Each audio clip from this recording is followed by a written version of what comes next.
Hello, and welcome to School Leader Soundbites. I'm your host, Veronica Sofer, and I have the honor of coming to you every week, dropping new episodes of our podcast where we talk about school communications, public relations, marketing, and advertising. So if you are looking for some content on how to improve your school district's visibility strategy, you have found the right place. I come to you every week with more than 20 years of experience in school communications, and I love talking about all the things you need to know to improve your school district's presence in your community. So let's go ahead and get this episode started. But before we do, don't forget to hit subscribe. We don't want you to miss any episodes of School Leader Soundbites. And if you're watching on YouTube or Facebook, drop us some comments. Now, let's talk about the trust process. I've already shared with you a little bit about the impact process and how important that is for internal communications, the reach process, which really touches on that external communication and how you can be influencing with your external audiences. The win process is all about culture and climate and how important it is to make sure that there's synergy and alignment there. And the last piece of the puzzle with the Master Your Mark system is the trust process. And the trust process is all about the superintendent. It's really about leadership and establishing the brand of the district through the leadership, through the vision, through the mission, and through all of those strategic documents and guiding documents that a district might have. So let's dive into the trust process. So we've got a couple of things I want you to keep in mind. The T, number one, starts with the thought partner alliance. You have to have a thought partner. So as a superintendent, you work with mentors, you work with peers, you have your cabinet or your leadership team that you work with. And so there's really a lot of value in talking to someone, role playing through a scenario that might be happening, even practicing presentations that you might give before the community or to the board. And so having someone poke holes in your messaging for alignment is going to be really important.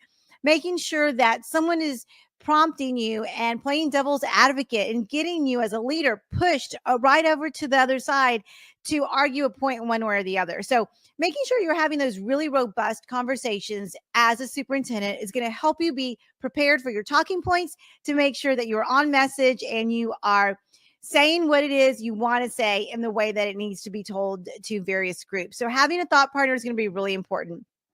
Part of having a thought partner is making sure you're ready for a thought partner. In other words, you're open to feedback. You are open to the pushback. You're open to other things to consider, other prompts, additional insights that people might have. You're open to it. You welcome feedback, and it's what helps you improve.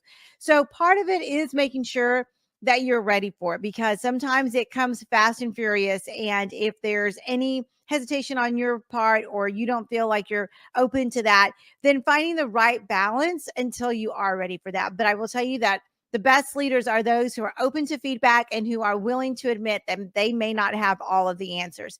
So I encourage you to make sure that you have a thought partner in any conversation that you have. Now, best practices for that are to be consistent. In other words, don't just tap into a group of people that you feel will tell you what you want to hear, but tap into people on a cadence that makes sense. So either monthly or weekly, or in a way that makes sense if you've got certain projects on the table, maybe school boundaries, or maybe there's a consideration for a tax rate election or a bond election or some sort of proposition that will be on the ballot. You may want to have these ad hoc groups come together when needed, but otherwise making sure that there's a consistent opportunity for you to have a thought partner is going to be really important. So then we talk about the 5W roadmap. And the 5W roadmap is really about your communication strategies, the who, what, when, where, why, and how kind of scenario. In other words, do you know your elevator pitch? Do you know what your talking points are? Do you know exactly what you're going to say to which group of people if you were only given 45 to 90 seconds to say something? So making sure that you know what people care about, because they ultimately want to know what's in it for them.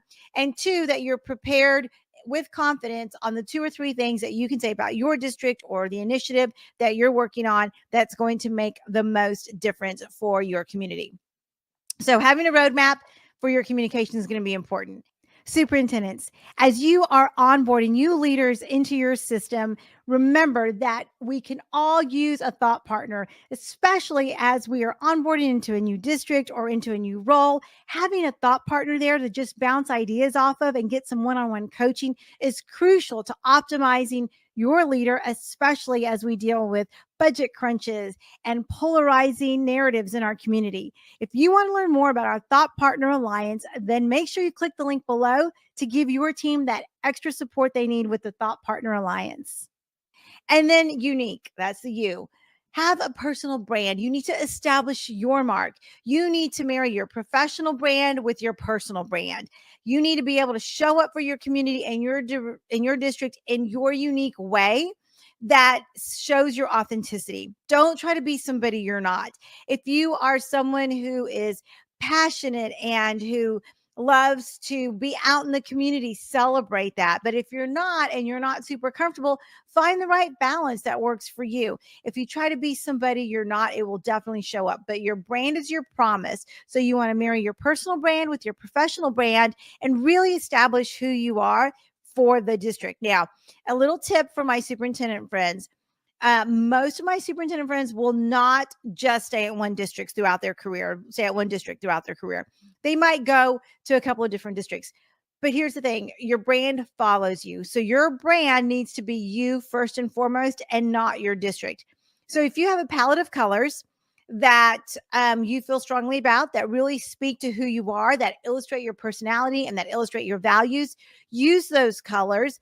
And if they're complementary to the district, great, but don't go and recreate a new brand every time you go to a new district. Now, there are some circumstances where that might be applicable, but they're few and far between, and we can talk about those if you ever need advice. But generally speaking, your personal brand needs to stay consistent throughout your career. Show up on social media. Make sure you're using branded slide decks at conferences. Make sure that when you connect with people and you send personal notes, that it's got a little touch of who you are, even if it's on district letterhead, so that if you ever do go to another district and they do receive a card from you, that it's very similar. Now, the district information might be different, but the brand looks and feels about the same.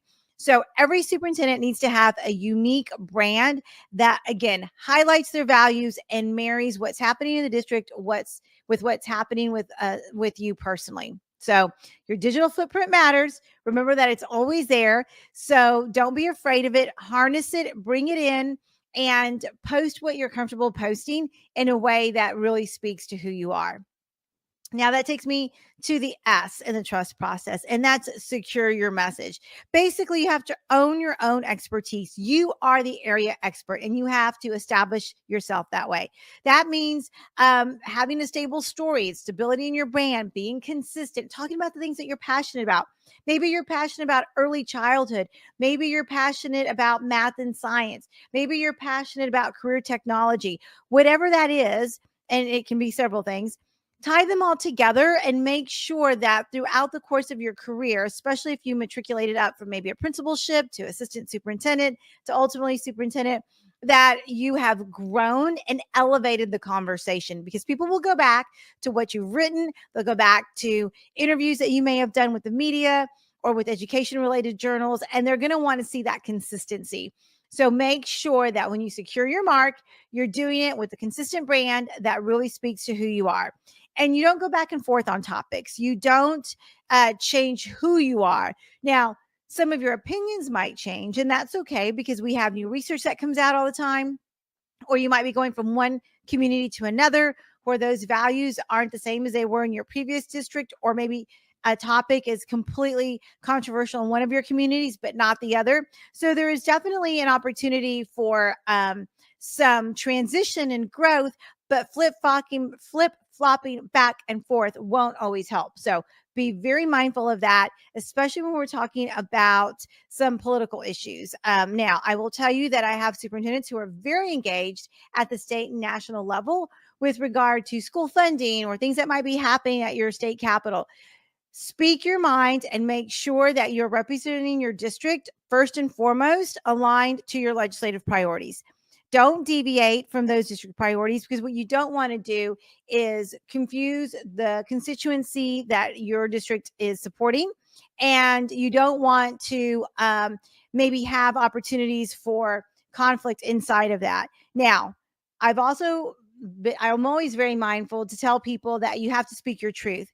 And if you truly believe that public education is here to serve students, then you can't go wrong as long as you're focused on the student. So secure your message by staying true to who you are and what you believe, and give people an opportunity to communicate with you, to get feedback, to connect. That's really important. You want their feedback. You want to be able to also demonstrate that you're taking that feedback and you're doing something with that feedback. So if you have a superintendent page on your website, that might look like a short note to the community, thanking them for participating in the most recent survey and sharing what you derived from that survey, and also sharing what might be changing in the district based on their feedback, because that's going to really go a long way in establishing trust. And then really timing your mark is important. Making sure that there's a timeline. You establish your brand. We have what's traditionally called your freshman season, your sophomore season, and then we have superintendents who are nearing the end of their career. But in your freshman season, you're focused on visibility. You're focused on establishing who you are, really earning trust with the community, being out, being super engaged. And then during those next couple of years, as you transition, you're focusing on your expertise and your stability. And that's really when you have time for some of that, those deeper level conversations with people in your community and your board and stakeholders in particular. And then in your veteran season, that's really when you're focused on your legacy and what it is you want to leave for a district, and the mark you want to make on public education, especially in your state or in your region. So when you have an opportunity to maybe go keynote or present to a large group, then absolutely take advantage of that. Make sure that your brand is visible, that you are being representing your district strongly, and that you are leaving people with some knowledge that you brought based on your years of experience. So really making sure that you have earned their trust. It's going to be important in that process. So when you think about the Master Your Mark system, we talked about the impact education process, and that is really harnessing your internal audience, educating them, establishing what that brand looks like, giving them confidence to go out and talk about the district in a way that makes sense, all the way to the reach process, which is about your external audiences, and doing the same with them, making sure you know who they are, what they value, where they go and consume their information, and then having a strong communication plan that includes a strong crisis plan. That's really important, big part of the reach process. And then the win process, and that's what we talked about last week. And that win process is all about culture and climate, how to onboard our staff, how to really build ambassadors, nurture their confidence in the district, and address any issues that they might have. That's where your public relations, your marketing, your advertising come into play. And then all of that is rounded out with the trust process. And in that trust process, that's about the leadership. That's about the superintendent making their mark, making sure it's clear, it's aligned, it's complementary to the guiding documents of the district and to what the community values. And it's real important to make sure that the board is confident in all of that process too. So when you have these four components working together, you effectively communicate your values, your vision, both internally and externally, and you bring a strong, trusted community together to really forward the great things that are happening in your school system. So I appreciate you guys reaching out with all the great questions about the Master Your Mark program and how you can pull it all together, take bits and pieces when you know you need it. And if there are any gaps, as always, in your process, I would love an opportunity to talk to you about that. So you can always reach out to me at veronicavsofer.com. So with that, I'm going to wrap up this episode of School Leader Soundbites. If you are listening on the podcast, make sure you hit subscribe. We don't want you to miss any episodes. If you're watching on Facebook or YouTube, drop some comments. I'd love to connect with you, and I look forward to talking to you next time.